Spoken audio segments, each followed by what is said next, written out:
cette première réunion, c'est établir les bases d'un travail commun qui va se dérouler pendant une année, voire plus. Pour moi, c'est une relation qu'on va construire au cours de l'année. Donc je dirais que c'est peut-être pas forcément au premier rendez-vous, mais déjà si la personne est prête à m'expliquer un petit peu qui elle est, comment elle travaille et à m'écouter, je trouve qu'on est déjà parti sur de très bonnes bases.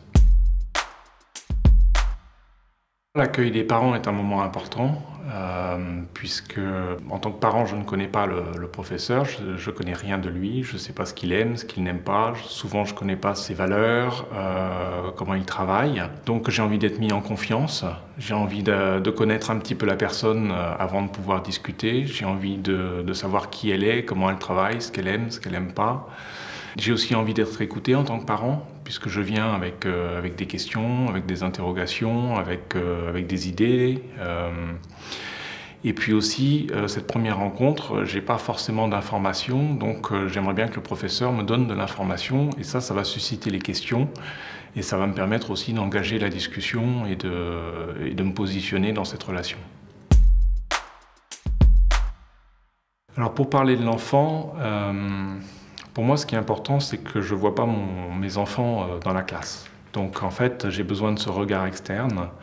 J'ai besoin que le professeur me montre déjà qu'il fait attention à mon enfant, qu'il le connaît individuellement. Et pour en parler, moi, je suis ouvert à tout entendre.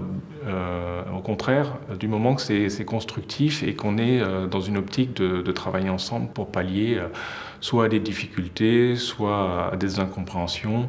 Il y a aussi le fait que je consacre beaucoup de temps à l'éducation de mes enfants et donc je fais des choses en dehors pour eux et avec eux et j'ai besoin aussi que ce soit pris en compte. En fait, pour tout ce qui est problème de concentration, d'énervement, je ne suis pas partisan pour la tendance un petit peu actuelle à mettre ça sur le cadre des dysfonctionnements. Je suis plutôt partisan à essayer de trouver quelle est la raison derrière.